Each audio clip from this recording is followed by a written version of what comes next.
特區政府專家顧問、中大呼吸系統科講座教授許樹昌今朝早就講到，話雖然咧香港嘅確診個案回落啦，但係佢擔心喺復活節公眾假期市面嘅人流增加，人群聚集會引起疫情反彈嘅風險。佢就引述數學嘅模擬計算，本月底啦確診個案或者會回落到去3位數，關鍵咧就係會唔會喺3位數徘徊啦。佢形容如果情況係持續令人擔心，就或者咧係有需要推行呢一個全民檢測㗎啦。我就覺得咧呢一隻咁嘅許樹昌咧嗰啲擔心都多餘嘅，我反而擔心嗰啲人流繼續係冷清清嘅大佬。如果4月21號重新開放之後，嗰啲咁樣嘅商戶都仲係冇人嘅，拍烏蠅嘅，嗰啲食店都仲係喺度嚟冇生意做嘅，好多企業係會執笠，好多員工係會失業啊！我擔心冇人流唔係擔心有人流白鳩黐嗰啲先至擔心人流增加嘅啫。全世界都要推動呢一個嘅內部消費啦，係咪啊？你許樹昌喂，港大都已經係有一個推算，就話400萬市民係有受到感染㗎啦，即係話受感染嘅人都已經係多過未受感染嘅人，而且呢個推算數字呢係喺早1-2個禮拜公佈㗎咯喎，即係話而家咧繼續動態落去嘅時候，可能已經500萬人中咗都唔定咯喎，因為有啲人佢成日話自己冇中，佢可能中咗自己都唔知㗎，有啲人嘅係因為佢無症狀嘛，而家主要就係無症狀，大陸都係咁啦。咁點解我要講呢樣嘢呢？喂，正就係而家根據港大嗰個估算400萬人中過，300萬人未中，即係中過嗰啲已經多過未中啦。喂，咁中過嗰啲人裏邊，佢就已經獲得咗抗體，一定時間之內咧就唔會再中嘅。嗰啲白痴唔好又走嚟講話中完可以再中，唔會今朝早好返啊，今日傍晚又中係咪啊？咁好啦，喺咁嘅情況底下，你仲叫嗰啲人唔好出街嘅，咁你係咪想個經濟完全清零，完全係崩潰？你許樹昌先至安樂呢？你嗰班專家先至安樂呢？你咪想嗰啲基層趕上絕路，啲中產嘅嗰層樓斷供啦，咁你先為之係合理呢？呢班友到底個心態係諗乜嘢㗎？你作為專家，你都要俾啲同理心出嚟啊，係咪啊？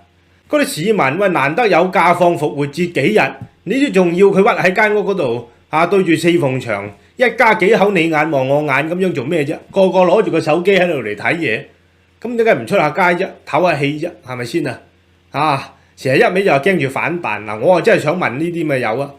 如果你話驚反彈咧，就要唔好有咁多人流嘅，係咪永遠都唔好出街啊？我想問你出嚟答許樹昌，你話擔心人流增加就會引起反彈風險啊嘛？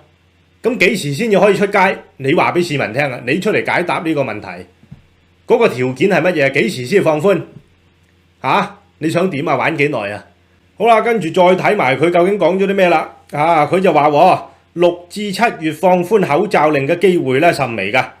除非下半年有第2代嘅針對性疫苗，保護力較強，年尾嘅時候咧，或者就可以考慮放寬口罩令。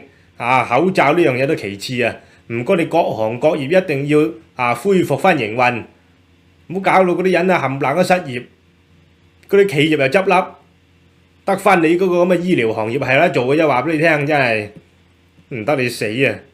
咁許樹昌仲話下個星期咧就會開會討論香港係咪要開打第4針。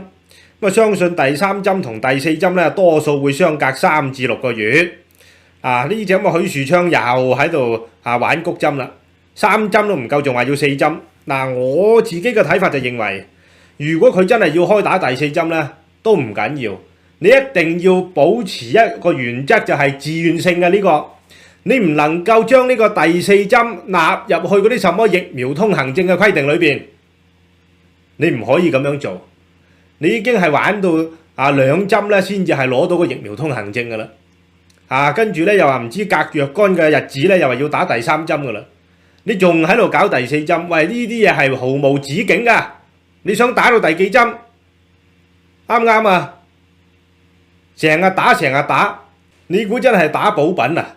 我就睇到啦，喺今年1月嘅時候歐洲藥品管理局咧就警告，頻繁注射加強針可能會對免疫系統產生不利嘅影響，可能咧係不可行嘅。咁啊呢一個嘅藥品管理局就話啦，每4個月嚟到去重複注射加強針，可能咧最終係會削弱免疫系統，咁啊並且咧使到個人啊係感到十分疲勞。各國應該要根據嗰個流感疫苗戰略嚟到去制定嘅藍圖，喺加強免疫計劃之間留出更多嘅時間。咁啊呢一個藥品管理局就解釋啦，加強免疫嘅做法可以做1次或者2次，但係唔應該不斷咁樣重複進行，而係需要考慮到點樣從當前嘅大流行環境過渡到去更加局部嘅環境。嗱，人哋都作出咗呢個警告啦，咁你咪聽下人哋啲意見咯，係咪啊？你開會討論第3針、第4針冇問題，你有呢個言論自由，有你個學術自由。問題就係你有你嘅自由，你亦都唔能夠凌駕咗市民嘅自由噶嘛，係咪先啊？好多人為咗上班、為咗上課，都已經係俾你逼到都冇得揀嘅啦。佢唔想打已經係打咗噶啦。咁而家香港都90%人打咗針啦，係咪啊？按照特區政府嗰個公佈，咁你仲想點啊？你仲要點啊？你想成日第4針，跟住都隔幾個月又話討論第5針，忽忽地嘅呢啲人係，喂，你係有個限度噶嘛？你仲要顧及埋市民嗰個接受程度先得噶嘛？唔係話你嗰班專家話晒事嘅大佬，喂，到最後受嗰個又係市民，唉，真係咁多嘢你唔好去討論，喂，你討論下幾時同國際通關好過啦，係咪啊？一味識得嗌人打針，嗱喺國際嗰個嘅環境嚟到講啊，一般嗰啲旅客打齊2針就已經係可以免檢入境噶啦。人哋做嗰啲你又唔跟，一味咧就喺度嘅，人哋有啲國家打第4針啦，你又跟，喂，呢啲係咪輸打贏要啊，大佬？